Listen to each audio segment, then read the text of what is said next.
it's unfortunate because we don't know all the rules, right? And the human error of your command is it's human error. But I like how you're framing it that you if you try to seek help, you should have gone all the way through, right? And maybe it was that one extra question. But again, I commend you for the ownership, right? I think it's much better when we say I messed this whole thing up, I need to change my life, than So why am I doing this? I'm starting this podcast because we all have a story and finances play a part in our struggles and successes. If we can learn from the many mistakes many others have made, we can make sure that more of us are successful. Like the quote says, to increase the chances of success, we must increase our failure rate. To be honest, I failed a ton. I will bring people from all walks of life, but mostly service members. If you have a story you would like to share, do not hesitate to reach out. From the go, like and subscribe to this podcast so many others can benefit. All right, how's it going, guys? We're back at the Financial Enabler podcast. Today we have it's a first of a new thing that I'm doing. I'm interviewing people's stories so that we can all learn, right? I've had a lot of people with a lot of great stories. And this one, it's definitely awesome. I think it's really special. And I want to highlight these circumstances. And if you're listening and if you have something that you want to pass on, it could even be like, I'm in $70,000 in debt, I'm drowning, and this is where I'm at now. We're here to talk about it because I want to share that we're not alone. So today's guest, we have Ryan, who former Coast Guard guy, now he's out, and he is he's a gambling addict that is always in recovery. Always in recovery. I want to highlight that. And I love that how he said that because it sets a tone that you're always in the action that is needed, in his case, to win against his addiction. So, Ryan, thank you for being here, bro. Thank you for having me.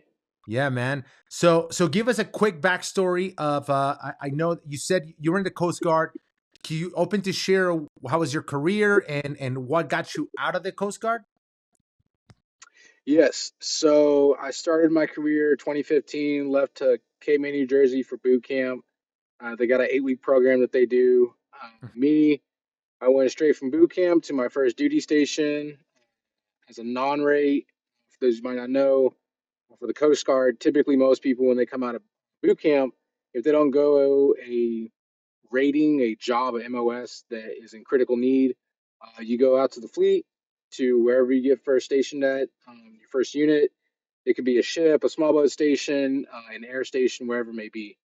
And typically, you'll do probably somewhere for at least like 6 to 8 months, up to maybe 2 years, depending on what A school you decide to put your name on the list. Right. So I was there on my first ship, Coast Guard Cutter Decisive, which is now just got decommissioned, I think last year, out of Pascagoula, Mississippi. I was there for about 2.5 years as a deck seaman in the deck department. A lot of sanding, a lot of painting, but I got to pursue law enforcement qualifications, which set me up very well to go to my A school to be a maritime enforcement specialist. I went to A school in 2018. The training there was about 10 weeks in Charleston, South Carolina. Got stationed to another ship up in Wilmington, North Carolina. Got there later in the summer of 2018. Pinned on E4. You do that typically coming out of A school. What else? Yeah, and that's how I started my my law enforcement career in the Coast Guard. What else? From there, we moved the ship down to Pensacola, Florida. Spent about just under a year there, and then I came out here to San Diego, California, to the Maritime Security Response Team West, um, where I spent the last about from 2021 to 2023, last couple of years of my career in the Coast Guard, and that's where my story kind of really begins, where it picks up at. Um, and as far as like becoming a gambling addict, and then starting my process of recovery. So right around 2021, I'd say I got to the unit. I had to go through another like a green team NDOC training. Then from there, I went to training in Camp Lejeune. So it's going to be about the fall of 2021, so like September October timeframe. Mhm. I ended up failing an evaluation, so I got sent back to the unit. Um, and mind you, this unit isn't a typical Coast Guard unit. It's what's called uh, it's a part of what's called the DSF, or the Deployable Specialized Forces. So the tempo of the unit is pretty fast paced. You have your deployment cycle, your training cycle, and then your ready your ready team, which is on a B4 status. Mhm. Which I'm sure most people who are in the military know that you got to be deployed within 4 hours. Mhm. So just a constant. You're either sharpening your skills, you're learning something new, you're always getting better, or you're getting on the decline, right? Um, and at that point in time, I would say from when I got sent back from that training, it kind of started a domino effect of just a negative spiral.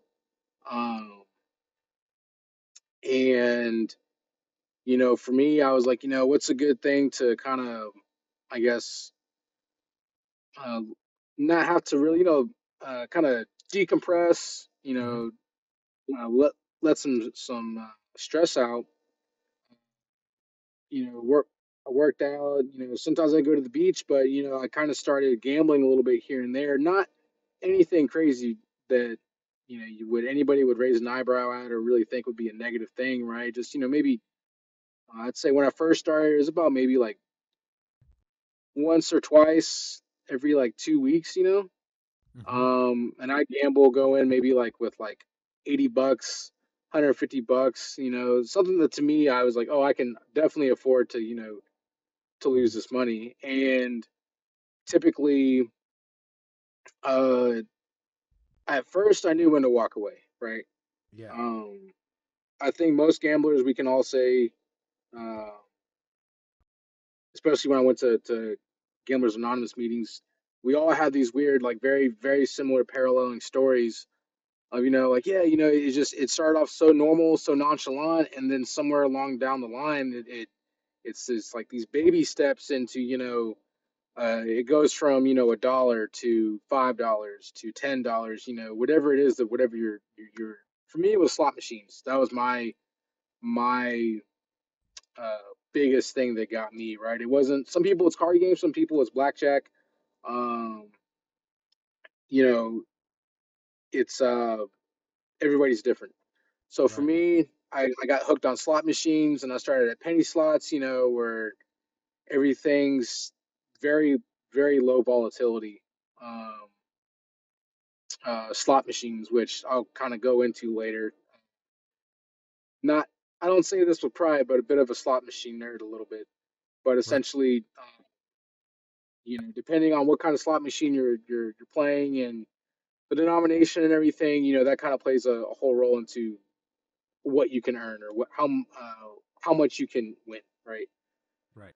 So I got hooked on that, and usually I would go about pretty much like 2 or 3 times a week because for me, I was winning. I had a little bit of control that I had in the beginning. Typically if I double my money, boom, like, all right, cool. Let me cash out, um, and hit the road. And Right. then started getting into bigger bets, and the I would say the big first red flag that I would say if you might think you have a gambling problem, the first thing, which you've probably heard this term before, is chasing your losses, right? You lost $100. Now you pull out, another 100 or maybe 150, $200, so you could win that $100 back, right? Mm. And essentially, that's what it kind of came down to. Was it turned into me chasing my losses, and eventually you're going back and you're instead of trying to learn or trying to win back $100, trying to win back 200, 250, and it just keeps on climbing. It's like this endless ladder, right? Mhm. And um it really just never stops. So at that point, holidays hit. I go home, visit my family, um, and I would definitely get the urge to gamble, but it didn't. There's no casinos in Texas. Right. That's where I'm originally from. There's no casinos in Texas, at least not in the Houston area. And so visited my parents, and at the time, my grandmother was very ill, and I was extremely close to my grandmother. Um, and by the time I had left home, because I was there for about 2 weeks, came back into the new year into 2022. Um, Found out my grandmother had stage 4 cancer, and it had metastasized throughout her body that they couldn't really figure out where it had started. Mm. So just having to process all of that um, it was a lot for me. There's a lot of things I didn't want to accept, and instead of dealing with it in a healthy way, when I got back here to California, I was gambling. I was a genuine, like I said, coping mechanism, right? But Mm-hmm. I didn't at the time. You don't realize that. You're just kind of like, oh, I'm stressed out. Um, I would drink a little bit here and there, but not a whole lot. Um, for me, like I said, mine was gambling. That was my coping mechanism. And so, you know, eventually I started looking at, well, you know, um, you start looking at your budget, right? This is the bills I pay. This is how much I spend on groceries and everything. This is what I spend on, you know, for the month or for the 2 weeks, however you have it broken down, right? Mm-hmm. And for me, I started taking, I'll just take, like half of my money that I have set aside for, whatever it is, right? Like recreational, right? We'd be going out to eat, whatever, right? Going to the movies. And that like pretty much allocated like about half of that, which eventually became all of that to gambling. Wow. And yeah, and that's not even the that's not even the worst part. Yeah. Um, so um I ended up getting a phone call from my mom a couple of weeks after I got back here in California that January of 2022 that uh, my grandmother, she just couldn't take I can't remember what therapy they were going to put her through. They put her through one session. I don't even think she made it through the full session, but I couldn't Wow. remember if it was chemo or radiation. But couldn't take it, and ended up having to put her on hospice. Mm. So at that point, that was a really big breaking point for me because I just got there to the unit. I'm going through the qualification process. I'm trying to, do my job, and um, you know, I would say I definitely don't regret um, making this call. But up to that point in my career, I had never really put my personal life before my professional life, which I think you could probably, you know, you understand that. Yeah. But at that point, I had missed several funerals at that point, and my grandmother's was the one that I was like, that's where I drew the line. And because I was supposed to go back to that school in Camp Lejeune, uh, I was supposed to go in January. That didn't happen. And then I was supposed to go in March, but then everything that was going on with my grandmother, they went ahead. They took me out of the scheduling to go into that March class. Mm-hmm. Um, Said, hey, my chain of command was amazing in regards to just handling that whole situation with my personal life. Yeah. Um, Let me go home, like, hey, whatever you need to do, just, because at that point I had a lot of leave stacked up on the books. So they're like, if you've got it, you can use it. We're not gonna deny it. Right. So I basically went home, spent some time with my family, my grandmother, and she ended up passing away February 28th of that year, 2022. Mm-hmm. Um, and uh, went home for the funeral and everything. And, you know, once I got back here to California, man, I just, that whatever I guess you could say like whatever drive, whatever motivation I had, it just I felt like I had left it there in Texas, and it just felt like I was never going to get it back. And that was when I really started spiraling out of control because that Mm, whole year of 2022, let's see, I got back in that March. So pretty much from like March, April, um, oh, so the other thing too. So I want to say right, maybe like end of January. Yeah, mhm. towards the end of January when I got back to California, um, I had, man, what was it? Gone to the casino and pretty much had like no money, like zero money. Yeah. And that was when I kind of like sat back and was like, I think I had enough money just to put gas in my truck, and that was it.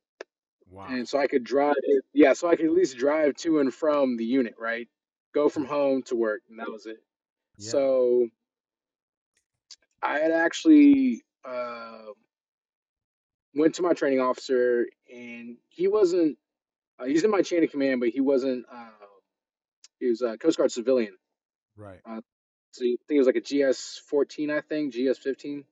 But anyways, went to him. I was like, "Hey, sir, can I talk to you in private?" He's like, "Yeah, what's up?" And I pretty much told him like, "Hey, I don't really know how to say this, but I think I have a gambling problem." Hmm. And he's like, "Oh shit, okay." Because he had gone through his struggles with alcohol, Got it. and um, so he had been in my shoes before. He understood, the situation I was in. Just it was a different, different poison, so to speak, right? Right. Um, so I actually ended up going to medical, and I got, you know, diagnosed. It's in my got put in my medical record that uh, that I have a gambling disorder. Um, and so I would say after that, I started going to Gamblers Anonymous, not as much as I should have. Maybe like once every couple of weeks. Um, When did you start I Gamblers was, Anonymous? Real quick. oh man, like I want to say like probably like that March. So like 2 to 3 months after your grandma passed. I would say no, then February. Then it was within a month after my grandmother passed. Okay. Cool. Cool. Got it. Um, yeah. So okay, yes. I haven't talked about in a while, so some of the timeline I'm having to No, you're kind of good. You're re-jog good, my dude. memory. Dude, So and I'll say real quick, brother. So far, I haven't said anything because you literally have me at the edge of my seat. Your story is amazing, and I really appreciate it. Like I am, I'll go ahead and say this. If nobody hears this podcast, I am blessed and thankful to hear your story. So thank you so much. So go ahead, just keep going. I'm just excited here. I'm enjoying your story. Yeah. so um yeah, so my first GA meeting I went to was I want to say it was in like that late February, maybe like it was late February because I know I went to at least one before I went to my grandmother's funeral. I went Mm, to at least one before my grandmother's funeral. I remember that much. And then after the funeral, I came back. I did maintain a little bit of sobriety, and then I relapsed after about I think like it was like pretty close to 2 months. I almost hit my 60-day mark. hmm. Um, in April, and then in April, um, relapsed and just felt like an absolute like I just felt like garbage, man. I felt like absolute trash. I felt like I was the biggest failure. I Hmm. thought to myself, I was like, how is this like how do I combat this, right? And instead of, you know, doing what they tell you to do, like, hey, phone somebody, like the amount of shame and guilt, unless you've really been in that position before, it doesn't matter. It doesn't have to be with gambling, it could be with drugs or alcohol. Hmm. That shame and guilt that you feel is just is beyond it truly is beyond words. Right. because you don't really, you don't know how to talk about it. Mhm. Um, so instead of leaning into a support group, I just leaned more into the gambling. And um, the crazy thing is that I would win money, right? Yeah. But then, I would win, like $1,000 or like, because for me, I would hop from slot machine to slot machine. So by the end of the night, I would rack up, anywhere between like, and this is not even like an exaggeration, between like 1,200 and almost $2,000 Wow. that night. Yeah. So I go home, feel pretty good for like 2 or 3 days. But then I'm like, you know what, man, I gotta go back. I gotta win more money, and it, it sounds crazy. Like that lifestyle is just it's chaos. It's Yeah. I wouldn't even say control chaos. It's just chaos. So then I would go back 2 or 3 days later, maybe four or five, if I was like really able to hold it off. Um, you know, and I'd end up losing like half that money I walked away with, right? Wow. Sometimes even more. Sometimes almost all of it. And finally, one night, right around, and I think it's either like early May. I'm gonna say it was like that first week of, yeah. So first week of May, I remember because what my cycle. So here's what my cycle was. I get paid. Obviously we get paid every 2 weeks. Hmm. Paycheck hit. Pay my bills. Paid all the bills off. Go gamble. Whatever money I had left went straight to gambling. Wow. And yep. And then 2 weeks, another 2 weeks would hit. Same cycle. And then finally, that paycheck that hit on May 1st, um, go to the casino, do like my normal routine I'd already been doing for what at that point a month already, so two pay periods. Um, uh, yeah, go to the casino, do my normal routine, lose everything I have, and I don't even have I don't have money for anything, right? My truck was at like a quarter tank of gas, and I was like, man, I just need two things to get me by, right? Which is money to put gas in my truck and money to buy food. So I go through my wallet to see what cards I have, um, and I realized that I had my government travel charge card on. Yeah, you already know where this is heading. Oh So man. yeah, and at that point I was like, well, what else do I have like left to lose, really, right? So I stop at a gas station, um, not far from the casino, swipe it at the pump. Uh, the payment gets approved. I top off my truck and tell myself, well, there's gas, and then hit some taco shop on the way back home. Swipe it. It works for food. So I'm like, well, there's gas and there's food. What else do you really need? And so, yeah, so I lived off my GTCC for, I'd say, on the later half of 3 months. What? Nobody caught it for three Yeah, months? so nobody caught it for 3 months. And I didn't put a dime towards that thing the entire time. I had spent it on gas, food, clothes. Um, man, what else? I I mean, I'll be frank because I even brought because I got investigated later on, right? Yeah. And I had to start bringing. I'll get to that a little bit later, but essentially I had to bring receipts for it, right? I bought a new Xbox. Dude, I literally treated it like it was my own credit card, and Wow. so those 3 months go by, man, and then literally on a Wednesday, I want to say like somewhere in the middle of August or the later half of August, Mhm. my senior chief. So I guess to kind of give you some more context to what was going on with me, like professionally. So essentially, um, I told my chain of command that, hey, you know what? I don't think I can't do this training anymore. Meaning that, hey, I'm just not in the right headspace. I remember I was supposed to do fast rope training one night, um, and for qualification. And I remember the night before, I was just like stressed out, man. Yeah. Um, just so many things going on, and I remember I called my chief warrant officer because at the time he was it was my senior chief and then my chief warrant officer, Mhm. and called my chief warrant officer and said, "Hey, sir, I know this sounds kind of crazy, but I just mentally cannot, like, I'm not going to be able to go tomorrow night." And he was like, "Okay, like that's not an issue, you know." He asked me like, "Are you okay?"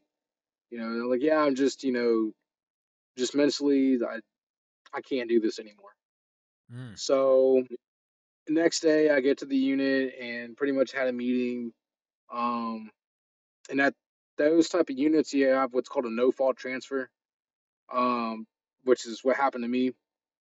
I got no fault transferred because what I did, I basically DOR'd. I dropped on request Yeah. uh, for a training evolution. So, um, you know, my chain of command, my training officer, my senior chief, and my chief warrant officer were they understood, what was going on um, with me during that time period. They didn't know I had relapsed on gambling, but they knew Mm. I had, having a hard time processing my grandmother's death. Um, at the time, knew I was recovering, trying to recover from being a gambling addict.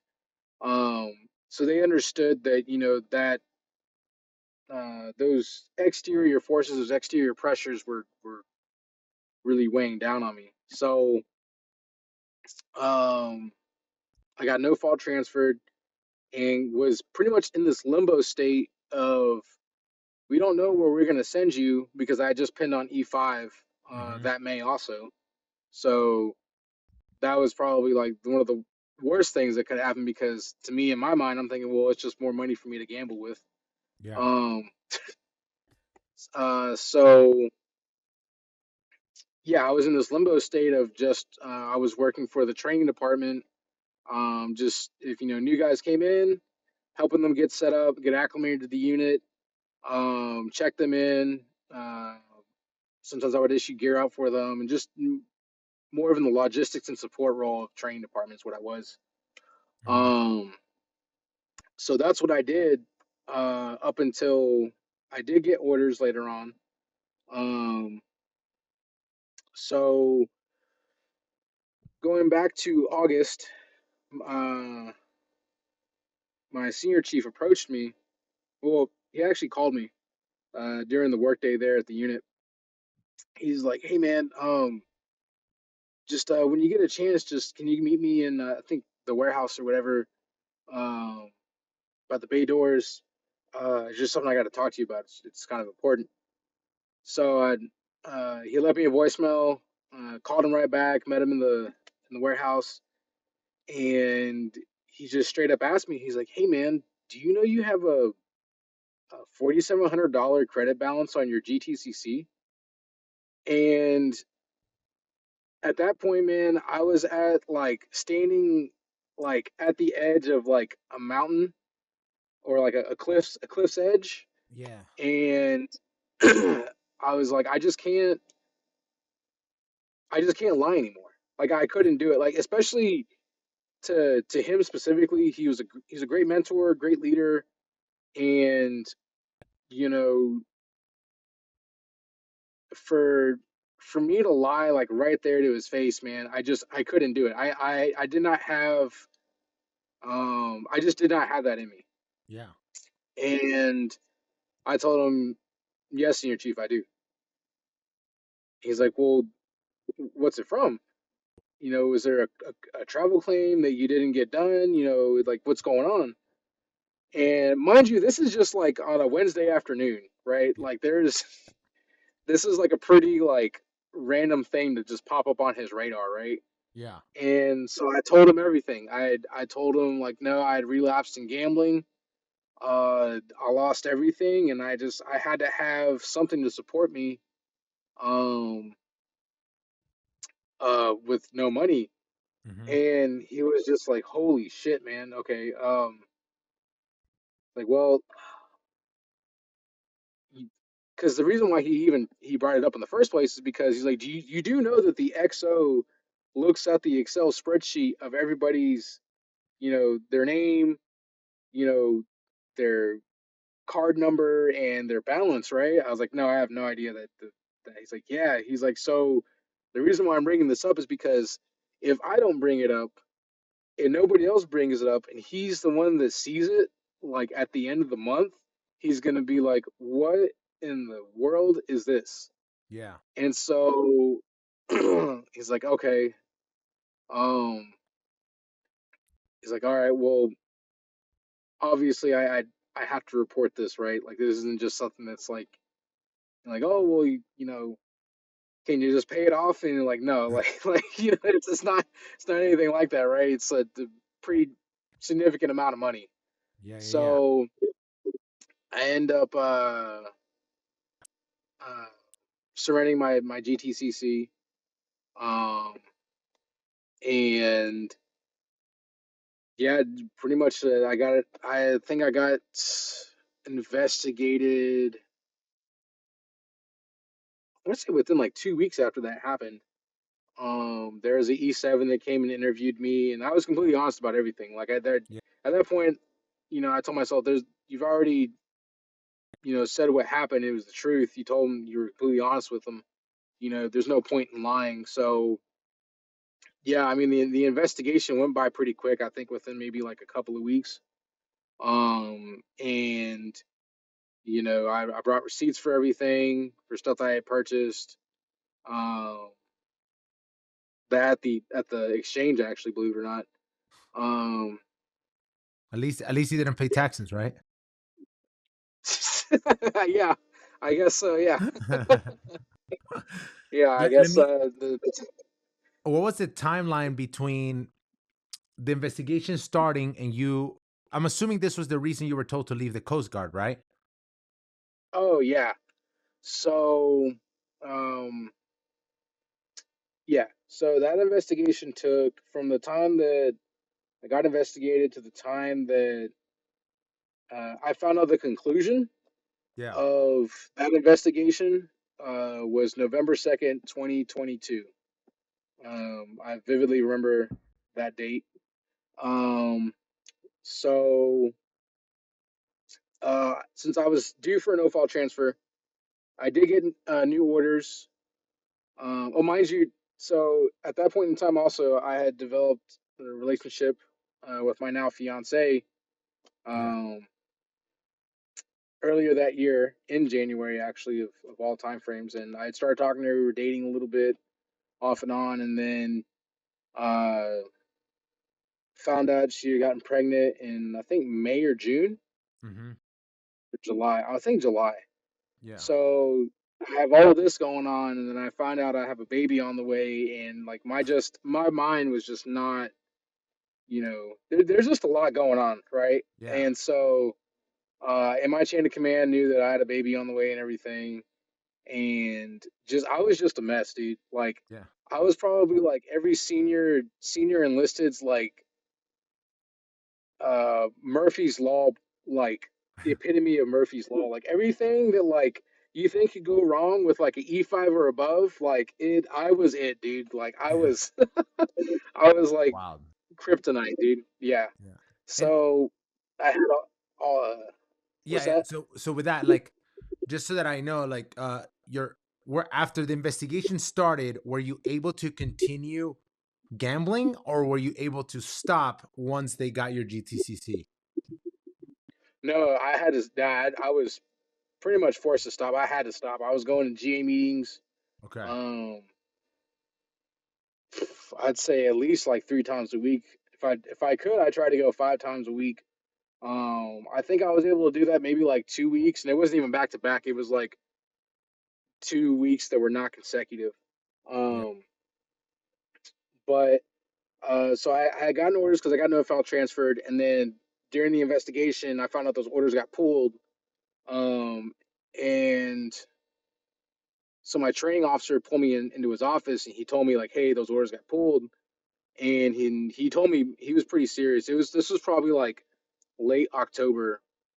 Yeah. I'd say like maybe like that third week of October, he pulled me into his office and said, "Hey, your orders got pulled. You're not going to." And I got stationed in, or I was supposed to go to small boat station in Annapolis, Maryland. That didn't happen. And then he told me he's like, "Hey, I'm not trying to scare you, but I need you to know the magnitude of the situation that you're in. Um, you are fighting for your career right Yeah. now." He's like, "I know, I know you've been going to GA meetings." He's like, "But you need to be going every day if you can, Yeah. because your career is on the line." He's like, "I'm not gonna say, I can't say because I don't know, right? I don't know for sure, but you're like Coast Guard legal is looking at this, and it's just not looking good." Yeah. Um, so at that point, I was going to GA. I fixed my financial budget a little bit, right, of what I could, um, because at that point I was having to now pay off my government travel charge card, Hmm. um, pay that off, pay my bills and everything. And mind you, during the investigation, I went in with the mentality of like, okay, I'm gonna get massed, I'm gonna get NJP, go for the captain, tell my side of the story and everything, and probably get knocked down to E4. Um, probably get restricted, or whatever other punishments that the captain, the CO probably would see fit for that, right? Right. So that was the mentality I went in during that whole thing. So I was mentally preparing myself for that, and um, yeah, just one day, like I said, randomly, I got a call from my chief warrant officer. He's like, "Hey, I just left the office. I wasn't there that day. I don't remember the reason why I wasn't there that day, but I just Hmm. wasn't there at the unit." So he calls me that night. He's like, "Hey, man, you're gonna have a meeting with the Master Chief tomorrow, with the Command Master Chief, Hmm. uh, tomorrow at 10:00 in the morning. Just obviously be there on time. But it is in regards to what's going on with everything." So uh, obviously show up next day, and I get to his office, and I can see he's like still settling in. I got there 5 minutes early, and I'm like, "Good morning, Master Chief. Are you ready for the meeting? You want me to wait for you?" And he told me, he's like, "Go ahead and wait. We'll call you into the conference room when we're ready." So Roger that, Master Chief. I went and sat in the conference room in like our kind of like our office lobby of the unit. Um, and my training officer sees me uh, sitting there, and he's like, "Hey, come here." Pulls me into his office, closes the door, and then I had already felt like something was gonna happen that day, but I didn't know what it was. Yeah. And he just looks me straight in my eye, man. He's like, "I'm gonna let you know right now, man. Today is gonna be a really hard fucking day. Um, when we get done out of this meeting, just come back to my office and we'll talk." Yeah. So he goes into the conference room. They call me in, go into the conference room, and it was the XO, the security officer for the unit, um, my entire chain. Um, so my senior chief, my chief warrant officer, and my training officer, Yeah. and the command master chief. So the XO, he sits down and he says, Petty Officer Martinez, we're here to talk about the findings of the investigation that was done on you and your misuse of the GTCC. And, uh, dude, when I say like he had everything, like when he went through the entire case of me, he went through everything with a fine tooth comb, man. He told me like you swiped your GTCC nine, I think it was like 97 times or something like that. Um, and I was held accountable for every single one of those swipes, and pretty much told me that the Coast Guard no longer sees you fit for uh, employment. Wow. So yeah, so basically handing me paperwork, just understanding that the Coast Guard is processing me for administrative discharge. Um, Security officer handed me paperwork stating that my clearance was being pulled um, due to the whole nature of what it was of the Yeah. situation. Um, and yeah, pretty Wow. much asked me if I had any questions. Yeah, pretty much asked me if I had any questions. I said no, Commander. He's like, all right. Got up, walked out, and had a discussion there with the command master chief and my chain of command. The command master chief just told me, he's like, I understand, you know what just happened, right? I know it's going to take a lot for you to process. If you need anything, don't be afraid to reach out to me or any of your chain of command or your peers. Um, you know, uh, oh, so the other thing too that I was given was an opportunity to write a statement to have my discharge status changed from general to honorable. Mm-hmm. So the master chief told me, he's like, you know, uh, we went through your service record. You don't have any disciplinary infractions. You're not you weren't a trouble child, right? A problem child in the Coast Guard.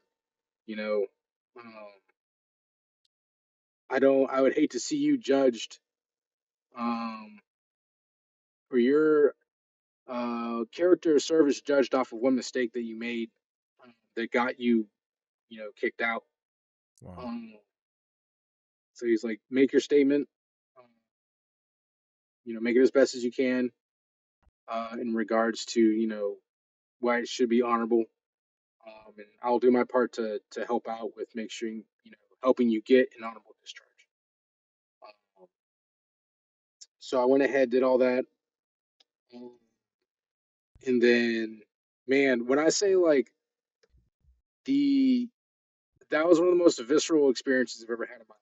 And it sounds crazy because you would think it would probably be something from like a deployment or an operation or training, but no, man, that was to be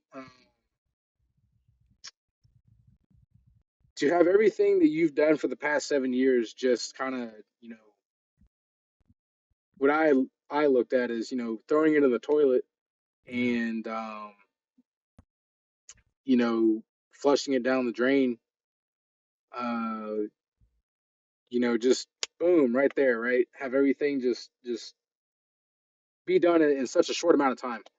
Yeah. Um, I had this major flood of emotions, man, and I held my bearing until I got back to my training officer's office and closed the door, dude. And then as soon as that door closed, dude, I just started bawling, man. I didn't even know what to say. I was just, you know, because it all fell on me. I was the one who did it. I couldn't really blame anybody else but myself. And for what you're Um, saying, it sounds like you did not expect at that moment to be told to leave the Coast Guard, right? no, not at all. I was in shock. Yeah, yeah. Oh. Let, So, go ahead. Mind if I ask you one more question with this? no, go ahead, go ahead.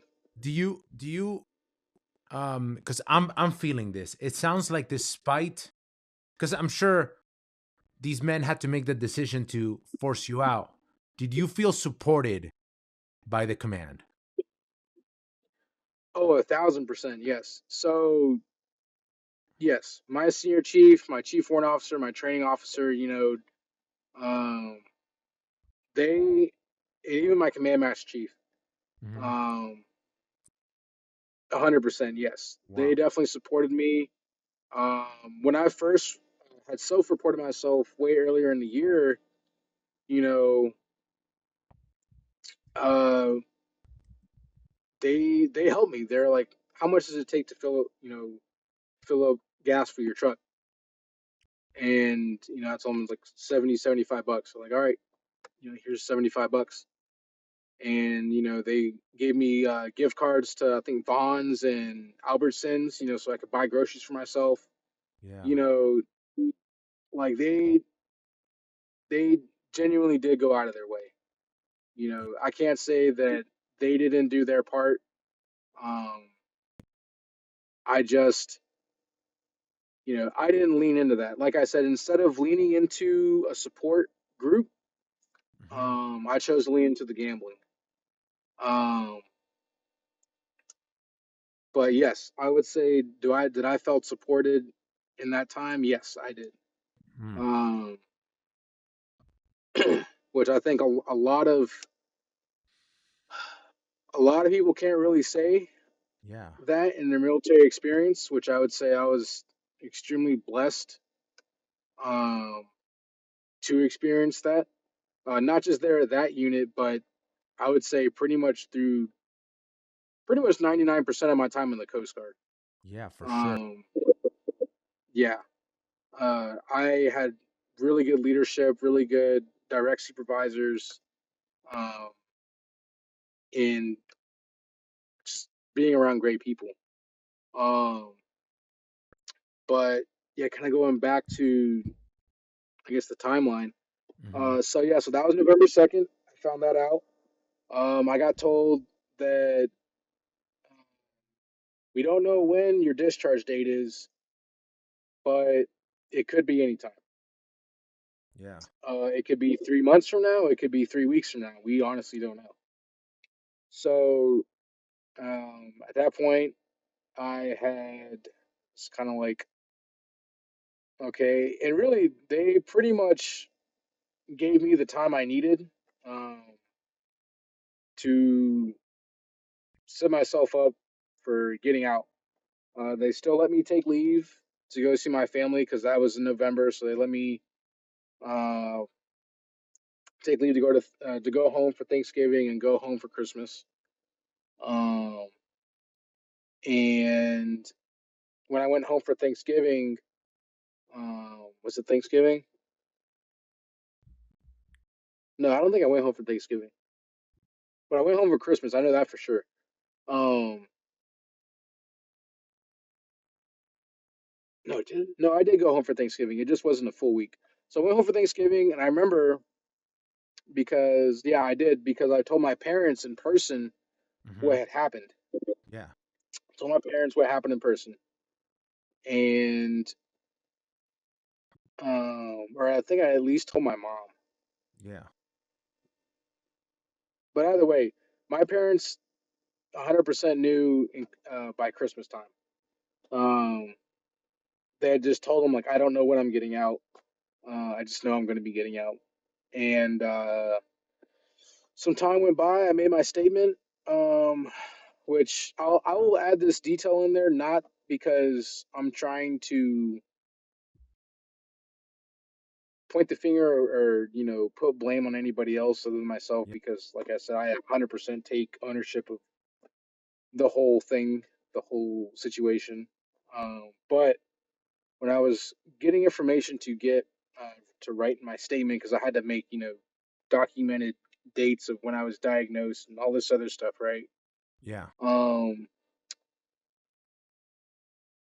I'll try and keep this short, but it is kind of an important detail, which I'll tell people who are active duty now. It doesn't matter if you're in the Coast Guard, Army, Marine Corps. Um, if there is a policy that is there for you, you need to do your due diligence and genuinely look into it to see how it applies to you. Mm. Because this is what happened to me.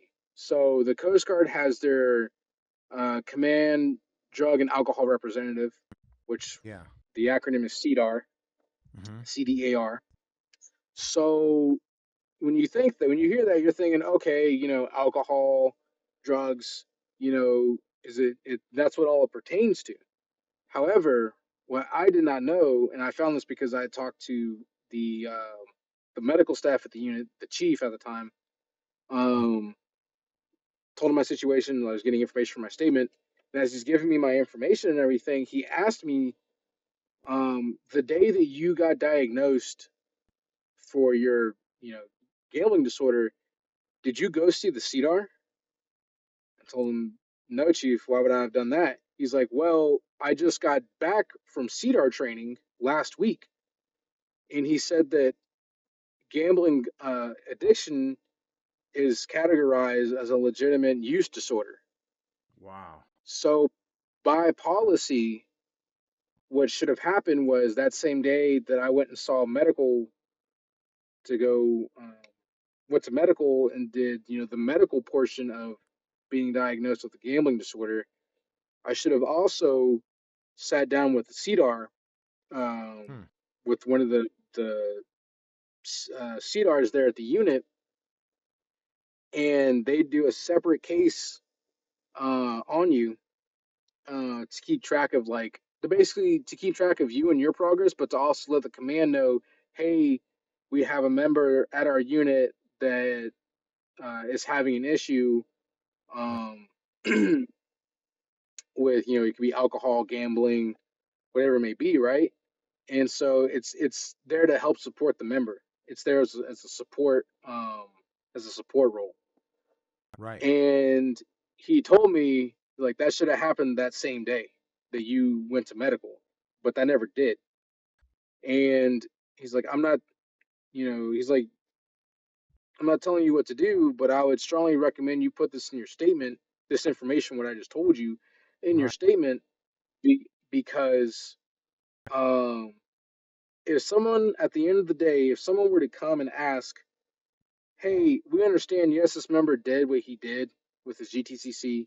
Yes, he had a gambling disorder, but was he given all the resources that the unit or that the Coast Guard uh, has to attack and to deal with this problem? They would have to say no because I didn't have a CDR assigned me. So it's not, I wasn't gonna say it was gonna save my career. However, it's like one of those little minor nuances where it's like, well, maybe if he did have a CDR assigned to him, because there's a whole other process that's supposed to happen. They're supposed to act as a sponsor for you, supposed to check in with them every week, Yeah. Yeah. Yeah. for at least the first 6 months. Like there's a whole another process to it, and I never got that process. Right. Essentially, I never got that resource. So in the Marine Um, Corps we call it SACO. So let and remind so you if you would have had this.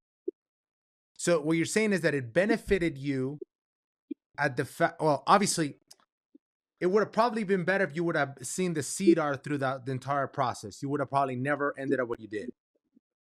But being that it didn't, since it was never connected, you were how did that help you when you were told to leave the Coast Guard at the fact that for whatever reason somebody in the command did not suggest that you go to the CDR? Did that help you at all? it did. So, um, well, at least I think it did because I ended up getting an honorable discharge. Wow. Yeah. Dude, that's Um, incredible. I know. Yeah, that was a. Uh, to be honest, it was kind of a hail mary, but because it wasn't just my statement, but I had statements from other people that I knew throughout the Coast Guard, not just there at the unit, but um, a mentor of mine from my second ship. He wrote a character statement about me. I had character statements from different people, um, and so that helped because it's an outside observer, someone that it's obviously not me. Um, so that helped. But I think that little nugget that I put there in my statement about the whole CDAR process, I think that really helped me because at the like I said, at the end of the day, that was a resource that I wasn't given. However, though, I always, for me, I always try to take ownership of things, right? Of Yeah. of what I can, you know, and I think a lot of people, I don't know how it is in the Marine Corps, but uh, maybe there's Marines that they see that training and they're like, oh, I'm not a drinker, I'm never gonna touch drugs, but obviously here in Southern California, there's casinos all over the place, you Right. know, and who's to say that they're not doing what I was doing, you know what I mean? Right. Um, and I don't know if Marine Corps policy covers gambling too, but if I had known that gambling was a use disorder that was covered under CDAR policy in the manual, um, I would have gone to a CDAR that same day on my own, out of my own will, you Right. know. Of course. Um, but because I didn't know that information because of my ignorance, you know, it it could have been something that could have saved my career possibly.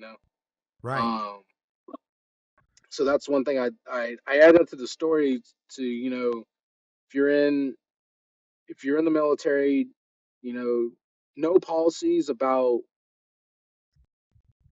know your policy of what can apply to you. It doesn't necessarily always have to apply with you, but it's something that just to be educated on, right? Always educate yourself on the policies that can apply to you.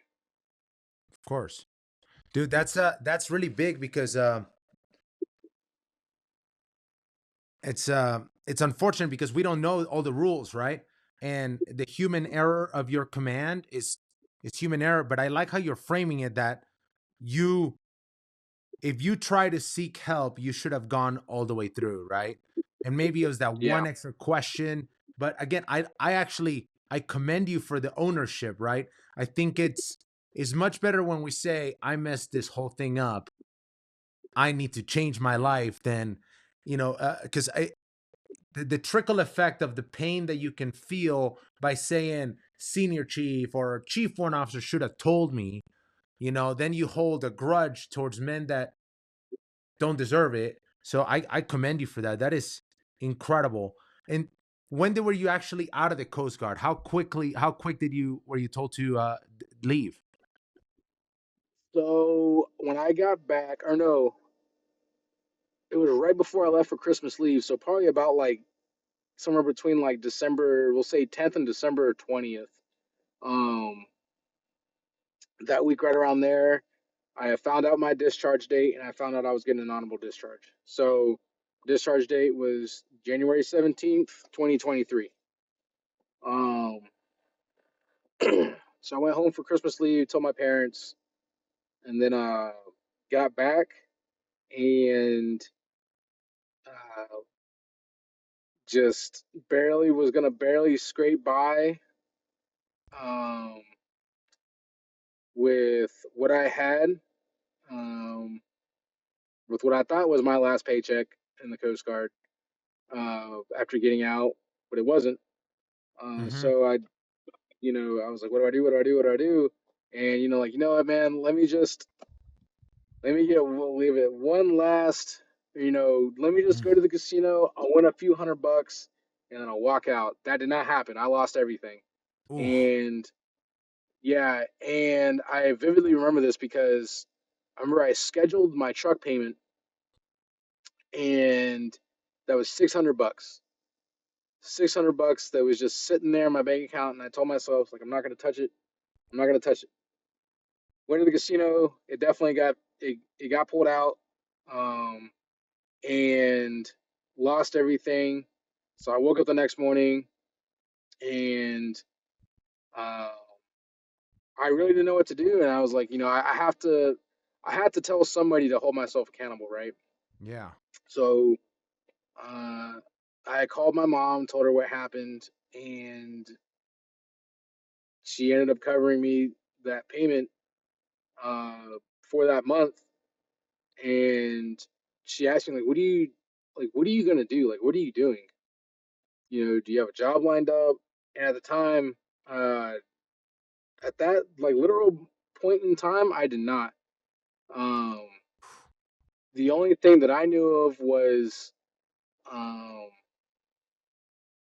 was to use my GI Bill and to find just some type of job to have any sort of cash flow. So where I lived, I was living in Solana Beach at the time.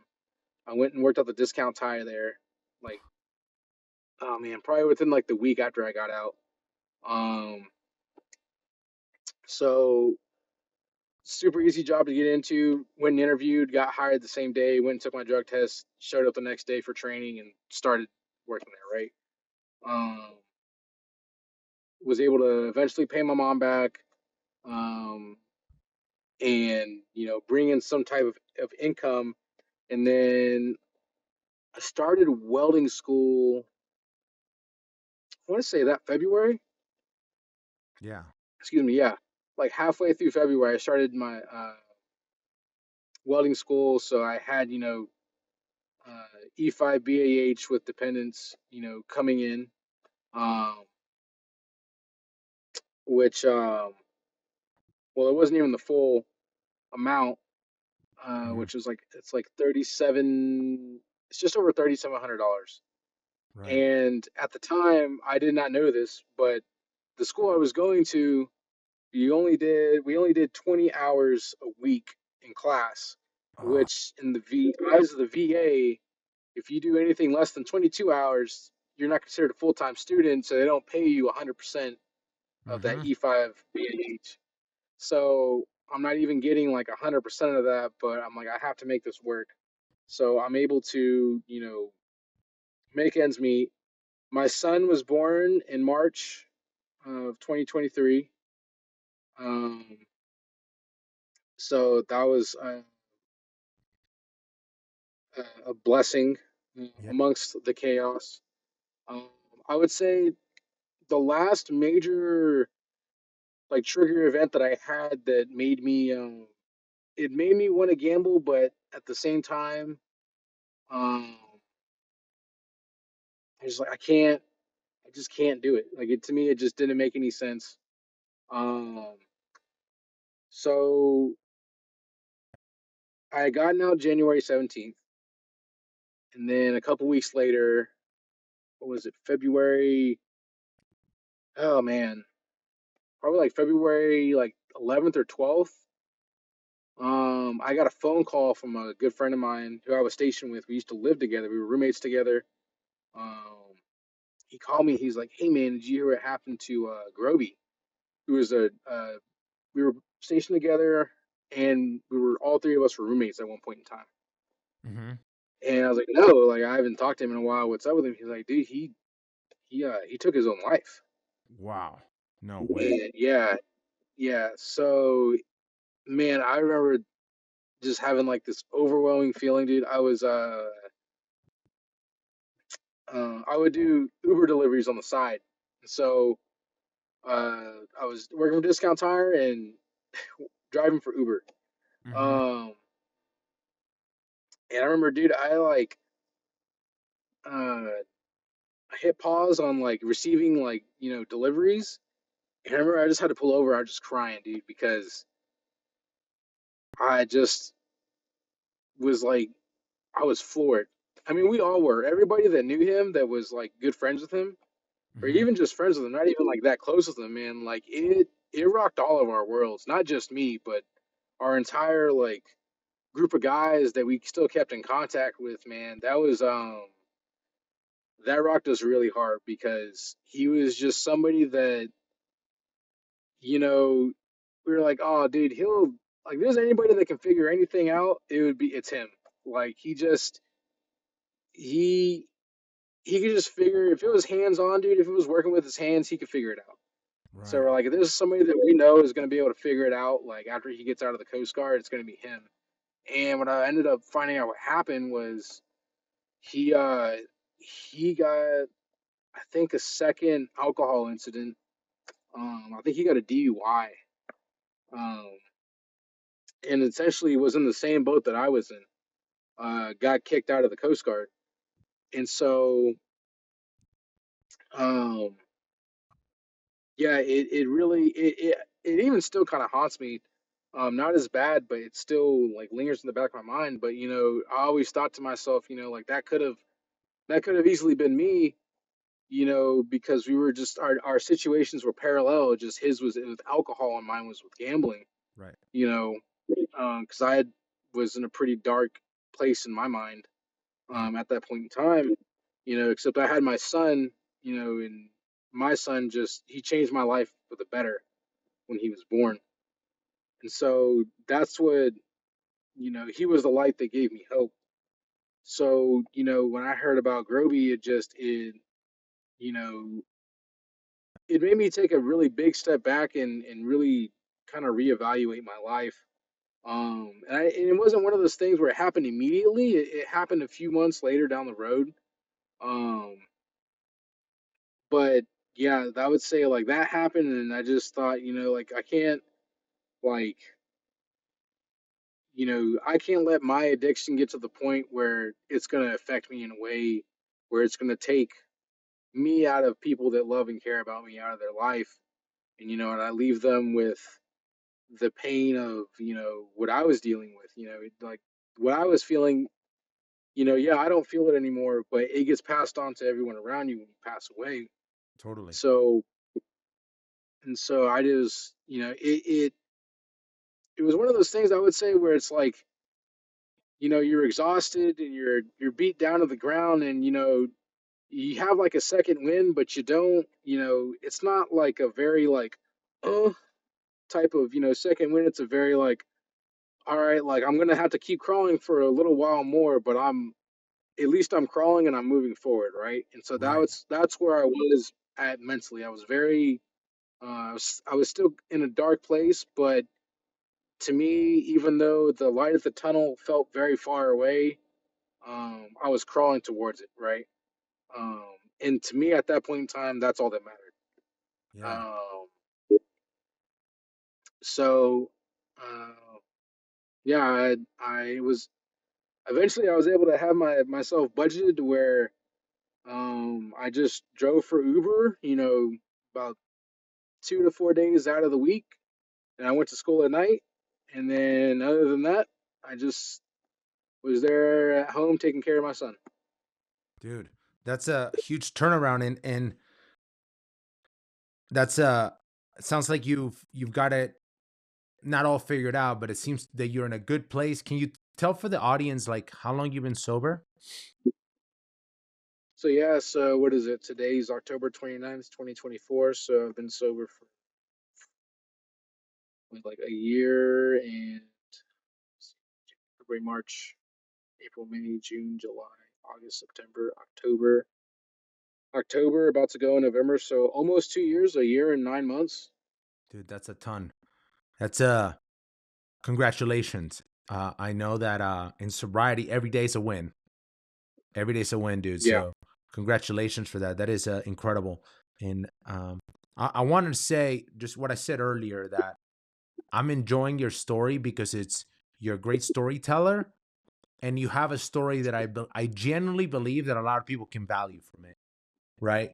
Yeah. I'm a firm believer that like we go through our ups and downs, and you needed that down, must have needed it to give you all this ups, and you seem to be on the up and up. So your power, and I want you to know as somebody that is diving deeper into developing people and entrepreneurship, that the testimony is important.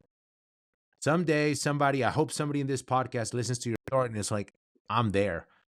Dude, there's there's some kid in the Coast Guard that is going to hear about this, and he's going to hear about that program, and you're going to save his life. I would hope so, man. I hope any military member in any branch or just anybody in life, just takes, that very, very hard learned lesson, and is able to learn it from me talking about it and them not having to go through it because it's addiction is hell. It's on Earth, I think it's probably about the closest thing you can get to hell is an addiction. It's Yeah. it's just what it does to you and what it makes you do to the people around you. It changes you for the absolute worst, and it doesn't. It strips you away from you, like death by a thousand cuts, just one little bit at a time. L- Strips you away from you. That's deep, dude. Let me ask you, because you said earlier how it all comes together, the financial side, the mental health, the addiction. Can you expand a little bit on how you saw it all affecting each side? Whether and maybe I'm referring to more so towards the end when you found yourself without money, right? Because the reality is that while you Yeah. had the GTCC, there was a feeling that you had money, right? So how did it change once you felt Yeah. that you had no money? Oh, dude. I would say, and it took a while, um, I guess, to not feel like this, but essentially, I attached my self value to money. Mm, Um, in gambling, man, gambling desensitizes you to earning and losing. I wouldn't even use the word earning, but gaining and losing money.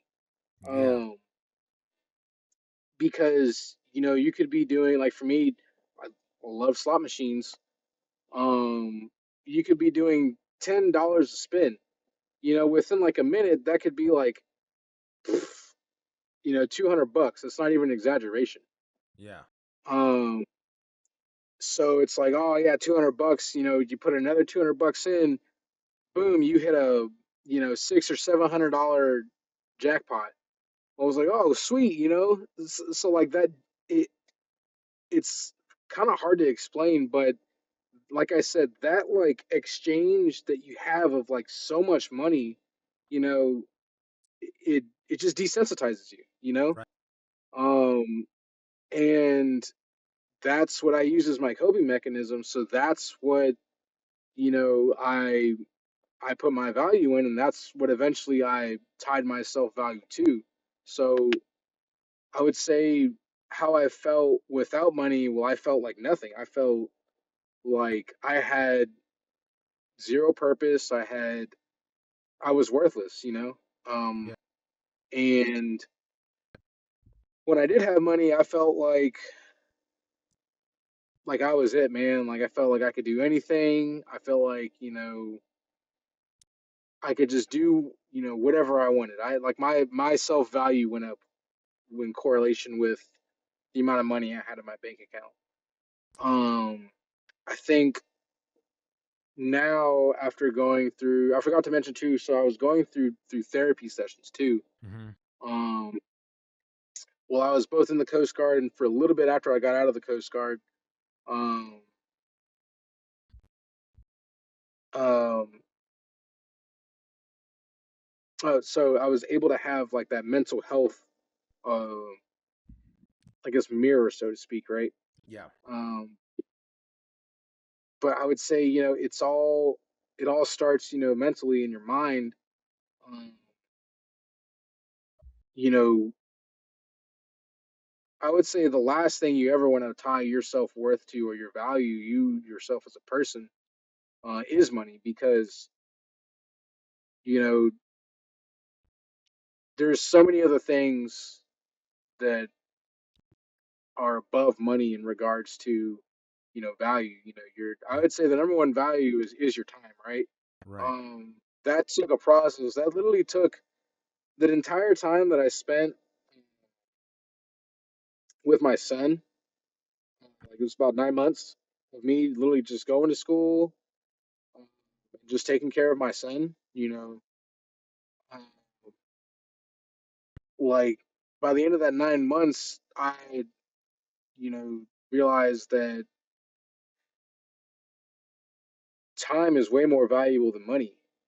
yeah, um I know that sounds cliche, but when you experience something like that, like the opportunity that I got to, um, just as I had a hard earned lesson of, losing my career through gambling, I would say I had a very positive lesson learned at the end of, that time I got to spend with my son because, time's going to pass no matter what, Yeah. and how you spend it is how you spend it, regardless if it's, you know,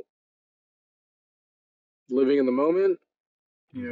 know, focusing on what's in front of you, or um, mindlessly scrolling through your phone or reading a book, or it's whatever you focus yourself on. Yeah. One thing Never. I would like to touch on briefly too, Go ahead. just real quick, specifically with gambling, is uh, gambling is it's one of those things that I think is very hard for people to, I guess, maybe understand because it genuinely is tied into our culture as Americans. I mean, Yeah. I don't know if you watch sports. I don't really watch sports, but the few times I've seen advertisements, man, I see ads all the time for sports betting. Mm-hmm. And And I you think to even see it now myself, with in the elections. There are people are gambling on the election. It's like it's everywhere. We downplay it's it, but it's everywhere. really everywhere. Yeah. Yeah, it is. And so for me, um, when I went to Gamblers Anonymous, everybody had their poison, right? Me, it was slot machines. Other people, it was card games at the, in the casino. But for some people, it was online. It was day trading.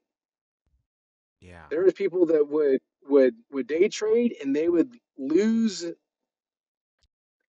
thousands, tens of thousands of dollars, day trading, and you know they were obsessed with it.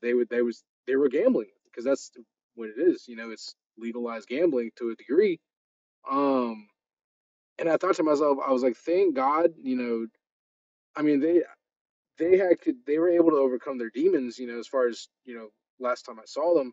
But I thought to myself, you know, if I could just pull out my phone and just gamble on my phone like that would seem like a nightmare. You know what I mean? Like that's like, how do you escape that other than switching to a flip phone? You know what I mean? Yeah. Yeah. Yeah. Dude, that's I never considered that because being in finance, I never considered as day trading as uh, an outlet for a gambling addiction, which I believe with the rush of it, like you said, you land a good day in a stock and it feels like, oh wow, I just made 5 grand, and then all of a sudden the next day's all gone. That's something to be Hmm. said about that. How's your relationship with money now? Dude, so my relationship with money is a lot better now. I would say part of it um, is that I have a good, stable job. Um, with it's now I look at money more as how I look at my time, right? It's a resource, Hmm. and there's a lot you can do with that resource, right? So there's a level of responsibility that has to be there with it.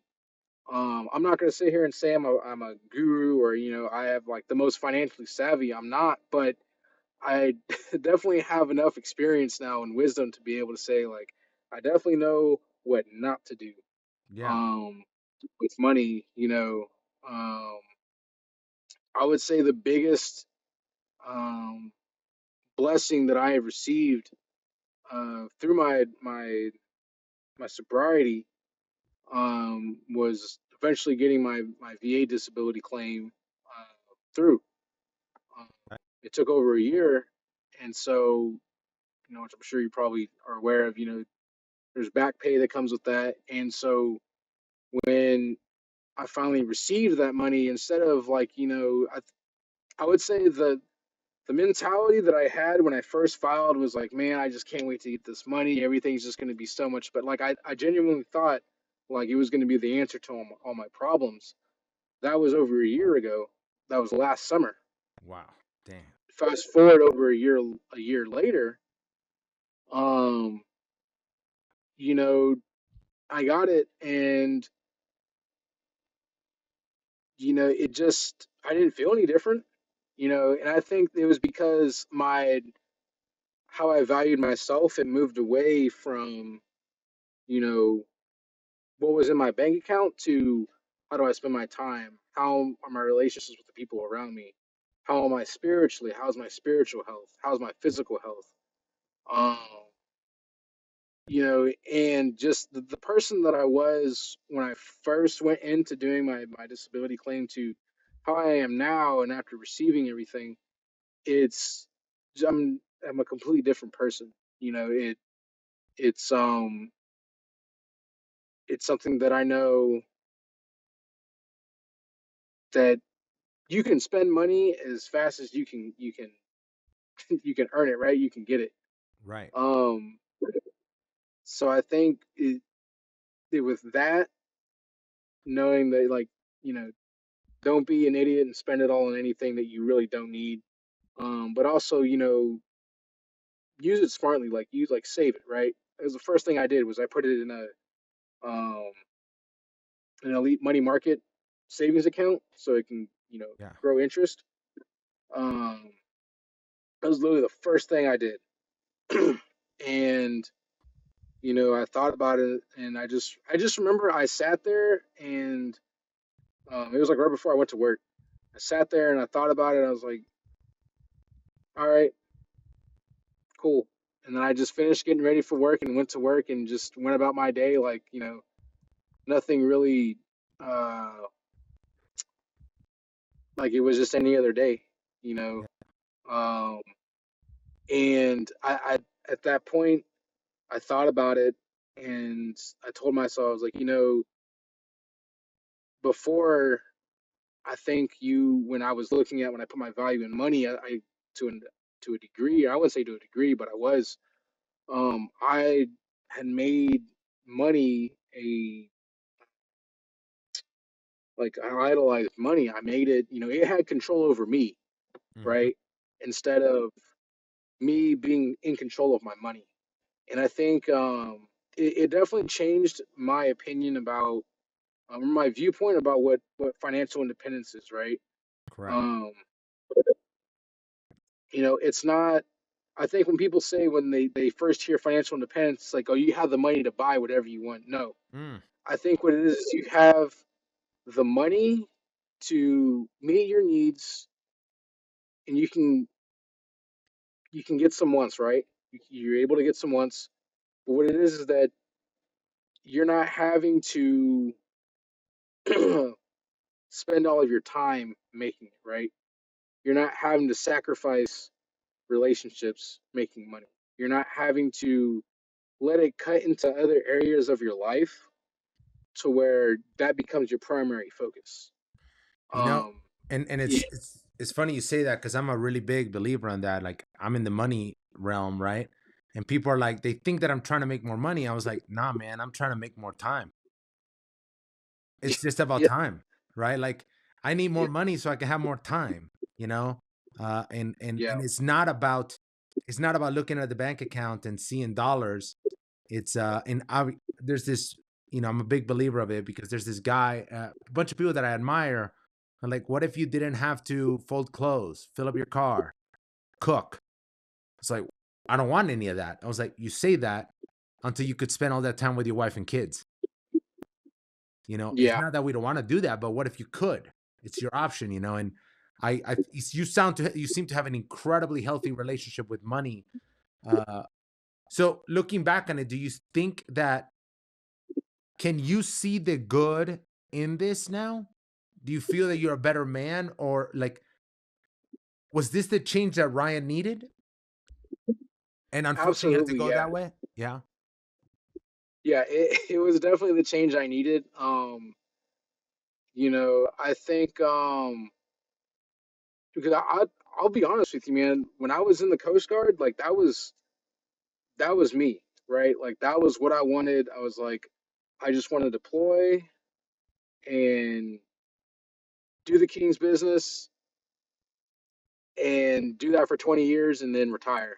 Like that was literally my mindset. You Mhm. know, I really didn't have any ambition or really any desire to start a family. And I knew that too. I went in with, like, if I do get married, I'm probably going to end up in divorce. And I didn't say that with like that's what I wanted to happen, but I understand life happens, right?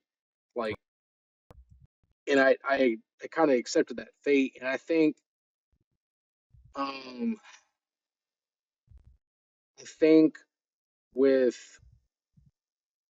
setting myself forth on that path, um, going at 100 miles an hour, hitting the brick wall that I needed to hit to change my life for the better. I think, because looking back, I already knew like my my relationship with money was never going to change if I stayed in the military. Um, the way that I viewed it, the way that I spent my money, I never saved anything from Mm-hmm. day one. I'll be honest. Like I think probably, I mean, I don't know if the statistics of it, but um, I think there's a good percentage of people who get in the military where they only do 4 years or 7, 8, 10, 11, 12. You know, they probably don't save a whole lot of money for when they get out. Um, and what I mean by get out is it's not always going to be on your own, um, at your own will. It's not going to be on your terms. I've seen people get out of the military for medical reasons. Um, things happen. Are you going to be mentally and financially healthy enough to be able to get through that time period? Um, to get through that event. Um, but yes, I think it wasn't necessarily a change that I wanted to happen in the way that it did, Mm-hmm. um, but it happened, and you know there's nothing I can do to go back and change it. But I can keep moving forward, doing the best that I can with what I'm doing with what's in front of me right now, and I would much rather be doing this than whatever um, whatever what I was doing before. Yeah. And dude, this is incredible. And now I'm still like, yeah, so impressed with you and this honesty. The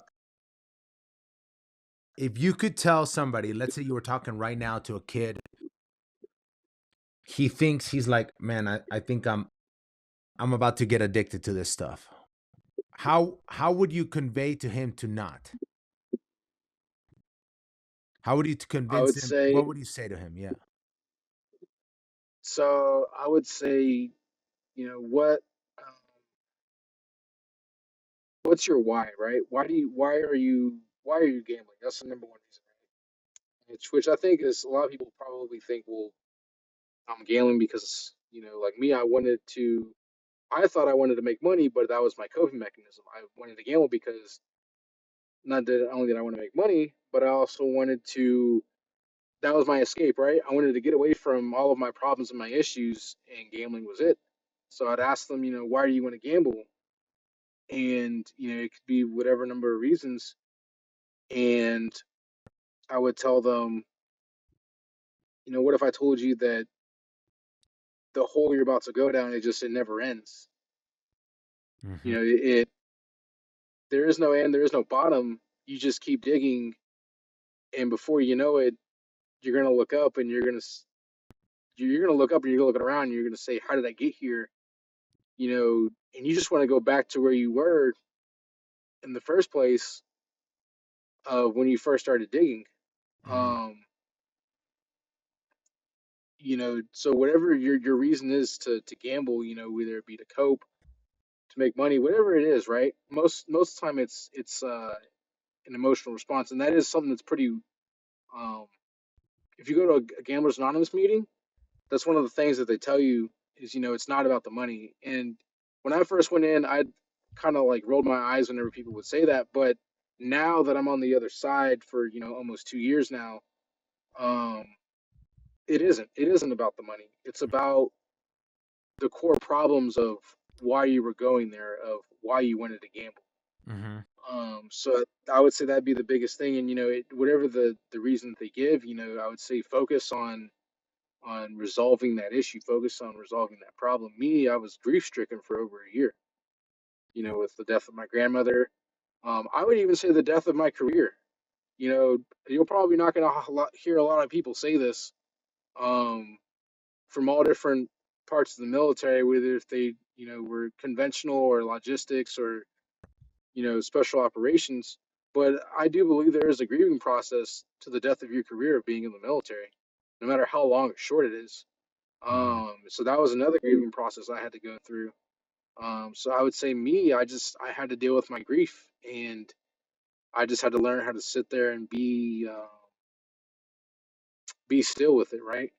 To just sit there with my emotions and, you know write it out, journal.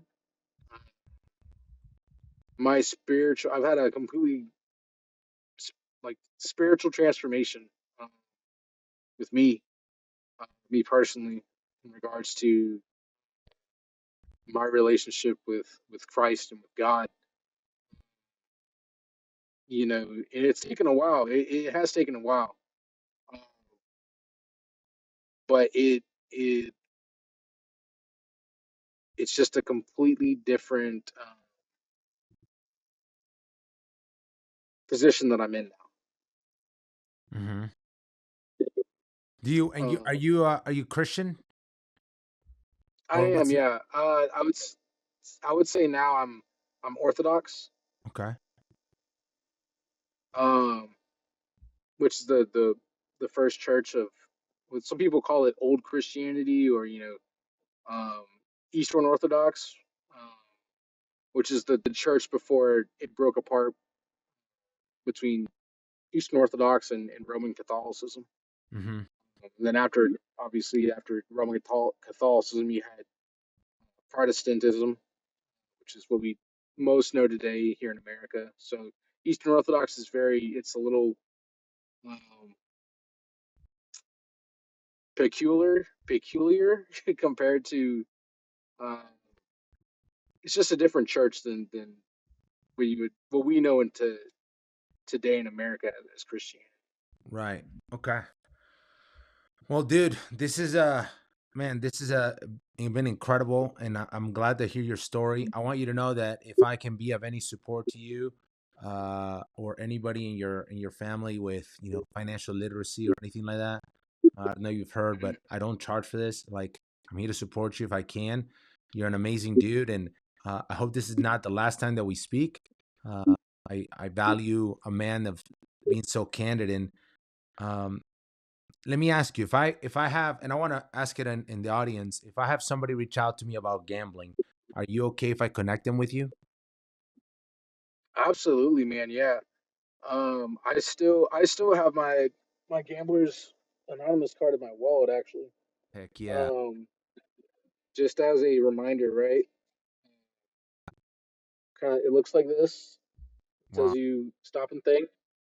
Stop and think before you make that bet. Stop and think. We can live life without gambling. Um, yeah. So it's just I keep it there as you know, just as a reminder of where I came from. Where I started at. Uh, to where I'm at today. It's just it takes a lot of effort, right? Um, Yeah.